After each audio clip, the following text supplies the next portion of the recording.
This is Real News Media TV, coverage you can trust. Please like, share, subscribe, and hit the notification bell. Select all for daily news updates.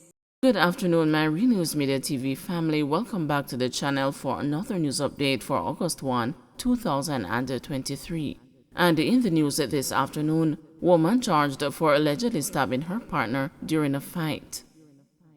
A St. Catherine woman is now behind the bars after being charged for allegedly stabbing her common-law partner during a fight and stealing a sum of money from him.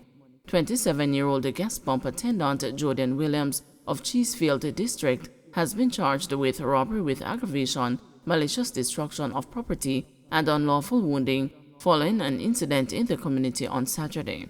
The Linstead police say about 3:40 p.m., Williams and her common-law partner had an argument that developed into a fight.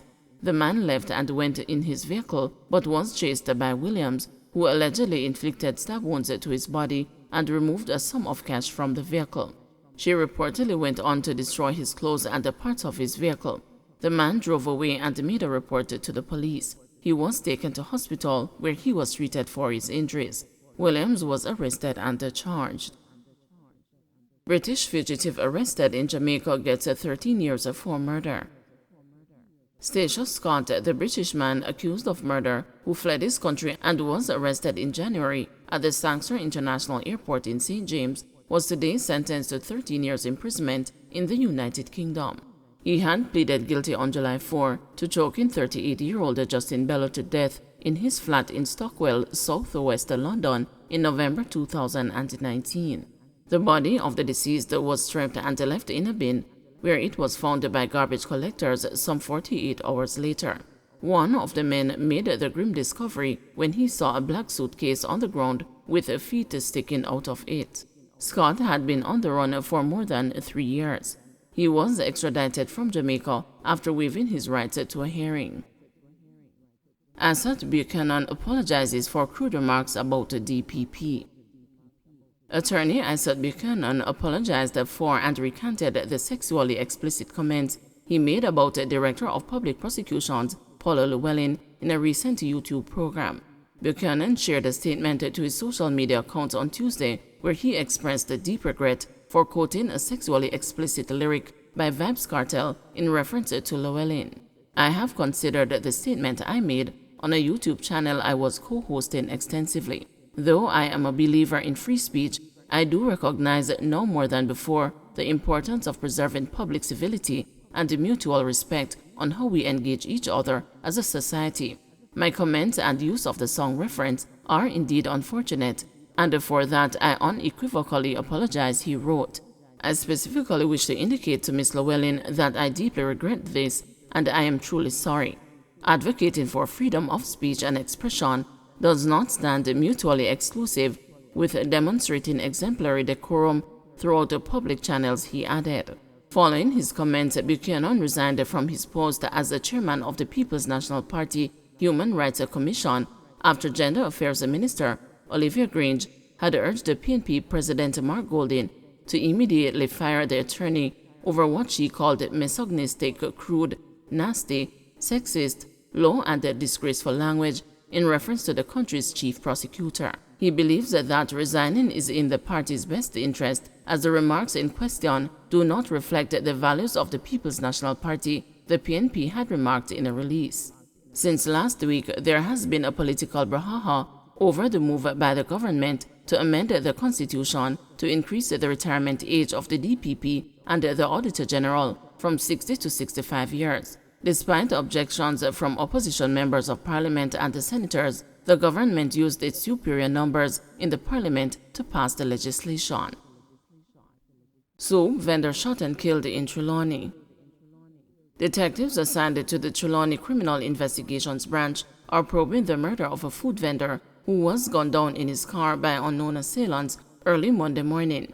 The deceased has been identified as 30-year-old Kemar Williams, otherwise called Soupy, a chef of Water Lane, Falmouth in Trelawny. Reports from the Falmouth police are that about 1:10 a.m., Williams was sitting in his Mazda Primacy motorcar in the Hague housing scheme in the parish when explosions were heard. Williams reportedly drove off, but soon after lost the control of the vehicle, which crashed into a wall. Upon the arrival of the police who were summoned, Williams was seen with a wound to his back and his body partially hanging out of the motor car. He was transported to the hospital, where he was pronounced dead. Hotel worker killed in St. James' 5-vehicle collision. A man is now dead following a motor vehicle accident on the Flankers Main Road in St. James on Monday night. He has been identified as Adrian Ladrick, a chef of West Green and Belmont addresses in the parish, who is employed at a hotel in Rose Hall. Reports are that about 9:55 p.m., Ladrick was traveling in a Toyota Vios motorcar along the Flankers Main Road when he was involved in a 5-vehicle collision. Firefighters and other emergency personnel were called to the scene. However, despite their best efforts, Ladrick succumbed to the injuries he had sustained. Another man was taken to hospital with injuries. His condition is unknown. 18-year-old student charged with attempted armed robbery. Police assigned to the Kingston East Division have charged an 18-year-old student who is accused of attempting to rob a taxi operator at a gunpoint at the intersection of Victoria Avenue and the Elletson Road in Kingston on Sunday, July 23. Charged is Kimani Small, otherwise called the Con, of Anderson Street, Kingston. He has been charged with assault with the intent to rob, assault at a common law, and the possession of illegal firearm. Reports from the lawmen are that Small and another man boarded a taxi in the Manly Meadows community about 11 a.m. One of the men sat at the rear of the vehicle, whilst the other sat in the front passenger seat. The one at the back reportedly brandished a firearm, which he placed at the driver's head, and demanded all his property. The man started to speed and both robbers jumped from the vehicle. On Monday, July 31, Small was arrested and placed on an identification parade, where he was pointed out. His accomplice is still at large. A court date is being arranged for Small. 2 men in custody following gun and ammo find in Kingston. 2 men were taken into custody after a firearm and ammunition were seized by members of the Quick Response Unit on Vereen Avenue in Kingston about 11:40 a.m. on Tuesday. During a snap raid in the area, the police recovered a 9mm Taurus pistol along with 10 rounds of ammunition. The identities of the men are being withheld pending further investigations. Brother in custody for sister's death. A 40-year-old man who was being sought following the killing of his 56-year-old sister is now in custody. The man was taken into the police recently after Nicola Ogilvie, an animal groomer, was found dead by her relatives at home in Whitewater Meadows in Spanish Town, St. Catherine recently. The news understands that he is being interrogated by detectives. It was reported that around 11 p.m. on July 19, Ogilvie, who resided with her brother, was home when a dispute developed between them. Police said during the dispute, a blunt instrument was used to hit Ogilvie on both sides of the head. Around 11 o'clock the next morning, family members visited the home and found Ogilvie dead on her bed and summoned the police. Upon arrival, police saw Ogilvie lying on her side, clad in a black merino, blue shorts, and a pair of brown slippers with her head bashed in. The scene was processed and Ogilvie taken to the Spanish Town Hospital, where she was pronounced dead.